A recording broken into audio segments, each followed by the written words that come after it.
Bismillahirrahmanirrahim. Today we will discuss resonance, the phenomenon in which two or more alternative structures can be used for a compound which involves identical position of atoms but different arrangement of electrons is called resonance.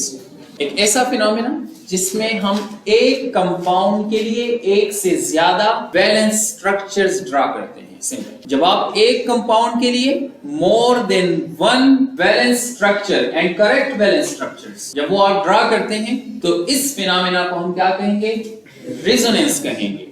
ये जो different structures होंगे for the same compound, इसमें आप लोगों ने याद रखना है कि जो पोजीशन ऑफ द एटम है वो सेम हो। एटम अपनी जगह पे होगा, सिर्फ बॉन्ड की पोजीशन जो है उसमें फर्क आपके पास आएगा।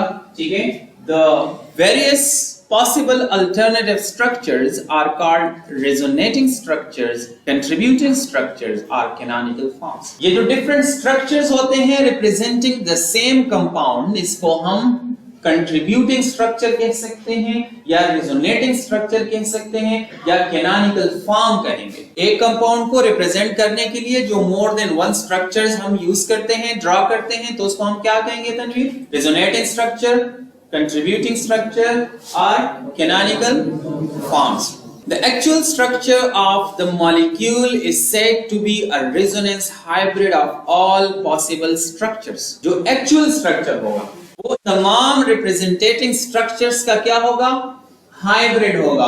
इनका एक वेटेड एवरेज होगा। एक कंपाउंड को मोर देन वन स्ट्रक्चर से हम रिप्रेजेंट कर रहे हैं तो ये डिफरेंट स्ट्रक्चर्स जो है यानी जो कैनोनिकल फॉर्म्स है इन सब की अगर हम एवरेज लें तो वो एवरेज स्ट्रक्चर एक्चुअल मॉलिक्यूल को फिर रिप्रेजेंट करेगा और इस स्ट्रक्चर को जो इन सारे रिप्रेजेंटेटिंग स्ट्रक्चर का जो हमने वेटेड एवरेज लिया हुआ है इसको हम रेजोनेंस हाइब्रिड कहेंगे। क्या कहेंगे? Resonance hybrid. So resonance is represented by a double-headed arrow drawn between the resonating structures. Resonance को हम double-headed arrow से represent करते हैं। अगर दो structures के दरमियान double-headed arrow आ जाए तो इसका मतलब है कि ये दोनों structures क्या है? Resonating structures. Necessary conditions for resonance क्या है? So the very first is the position of the nuclei in each structure must be the same. Nucleus की जो position है ये सेम होनी चाहिए, यानी एटम की पोजीशन सेम होगी। एटम अपनी जगह जो है वो डिफरेंट स्ट्रक्चर में चेंज नहीं करेगा बल्कि जितने भी स्ट्रक्चर्स होंगे एटम उसमें अपनी जगह पे होगा। अगर एटम अपनी पोजीशन चेंज कर रहा है इसका मतलब है कि फिर ये रेजोनेंस नहीं है। The structures differs only in the position of pi electrons. Atom अपनी जगह पे होगा, जो स्ट्रक्चर्स में डिफरेंस है वो सिर्फ पाई इलेक्ट्रॉन्स की बुनियाद पे होगा।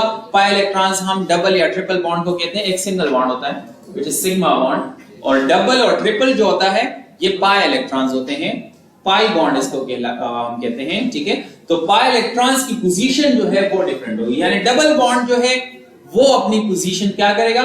शिफ्ट करेगा डिफरेंट स्ट्रक्चर्स में। The number of unpaired electrons in each structure must be the same. जितने भी आपके पास रिप्रेजेंटेटिंग स्ट्रक्चर्स होंगे सब में अनपेयर्ड इलेक्ट्रॉन्स जो है वो सेम होंगे। अगर एक स्ट्रक्चर में दो अनपेयर्ड इलेक्ट्रॉन्स में वो आपके पास सारे स्ट्रक्चर्स में उसी तरह ही दो अनपेयर्ड इलेक्ट्रॉन्स होंगे तो नंबर ऑफ अनपेयर्ड इलेक्ट्रॉन्स क्या होंगे?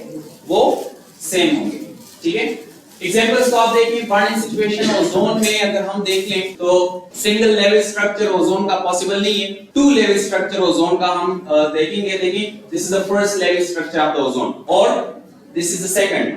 अब दोनों में आप फर्क को देखें। जहां पे ऑक्सीजन नंबर फर्स्ट और सेकंड में कौन सा बॉन्ड है? सेकंड स्ट्रक्चर में आप देखें दोनों ऑक्सीजन के दरमियान कौन सा बॉन्ड है? डबल बॉन्ड है। ठीक है, यहाँ पे 2 और 3 ऑक्सीजन के दरमियान डबल है और यहाँ पे 2 और 3 ऑक्सीजन के दरमियान क्या है? सिंगल बॉन्ड है। तो दोनों में आपके पास position of the pi electrons different, बाकी पोजीशन ऑफ द एटम जो है वो सेम है। तीसरा कंडीशन जो हमने पढ़ा कि number of the unpaired electrons same होने चाहिए। तो नंबर ऑफ अनपेयर्ड इलेक्ट्रॉन इस स्ट्रक्चर में आप देखें 3 अनपेयर्ड इलेक्ट्रॉन प्लस 1 4 और 6 टोटल हो गए। यहाँ पे आप देखें यहाँ पे भी 6 अनपेयर्ड इलेक्ट्रॉन्स 2 3 4 5 6। तो नंबर ऑफ अनपेयर्ड इलेक्ट्रॉन्स जो लोन इलेक्ट्रॉन पेयर्स हैं वो दोनों स्ट्रक्चर में क्या होंगे? सेम होंगे।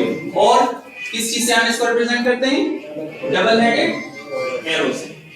हमने एक और बात कही कि जो रियल मॉलिक्यूल है उसको हम रेजोनेंस हाइब्रिड से रिप्रेजेंट करेंगे। तो रेजोनेंस हाइब्रिड हमारे पास क्या होगा, वेटेड एवरेज होगा इन दोनों का।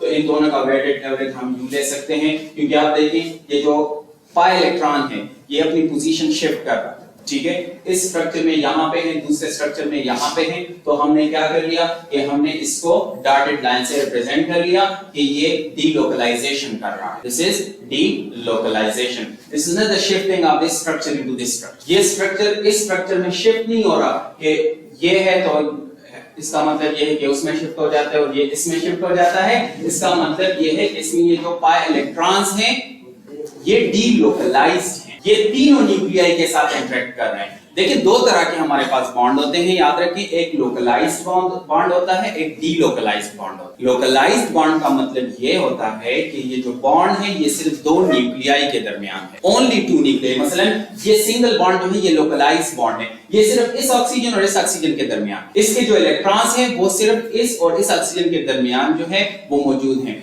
डीलोकलाइज्ड इलेक्ट्रॉन का मतलब होता है कि ये मोर देन टू न्यूक्लियाई के साथ इंटरेक्शन कर रहा है। जिस तरह यहाँ पे ये डॉटेड लाइन से आपको नजर आ रहा है, तो ये दो पाई इलेक्ट्रॉन्स हैं जो कि एक बॉन्ड बनाते हैं, लेकिन ये एक बॉन्ड तीनों न्यूक्लियाई के साथ जो इंटरेक्ट कर रहा है, तो एट द सेम टाइम हम इसको डॉटेड लाइन से रिप्रेजेंट करके तीनों के साथ लेते हैं। So this just shows delocalisation of the electrons. इसी तरह बेंजीन में अगर हम देख लें तो ये दो बेंजीन के रेजोनेटिंग स्ट्रक्चर्स हैं, ठीक है। इसमें भी सिर्फ पाई इलेक्ट्रॉन्स की पोजीशन जो है वो different, alternate position of the double bond, ठीक है। यहां पे डबल बॉन्ड है तो यहां पे सिंगल बॉन्ड, इधर डबल इधर सिंगल। तो इसमें जहां पे डबल बॉन्ड है यहां वो सिंगल बॉन्ड में कन्वर्ट होगा, यहां जो सिंगल बॉन्ड है वहां पर वो क्या होगा, डबल बॉन्ड होगा, ठीक हो गया। और ये इसका रेजोनेंस हाइब्रिड है क्योंकि ये डबल बॉन्ड डीलोकलाइजेशन करता है और ऑल द 6 न्यूक्लियाई, तो ये फुल 6 न्यूक्लियाई में ये डबल बॉन्ड जो है पाई इलेक्ट्रॉन जो है डीलोकलाइजेशन कर रहा है। तो this is the resonance hybrid of the benzene. Clear हो गया? So this is all about the resonance. If you have any question in your mind please ask.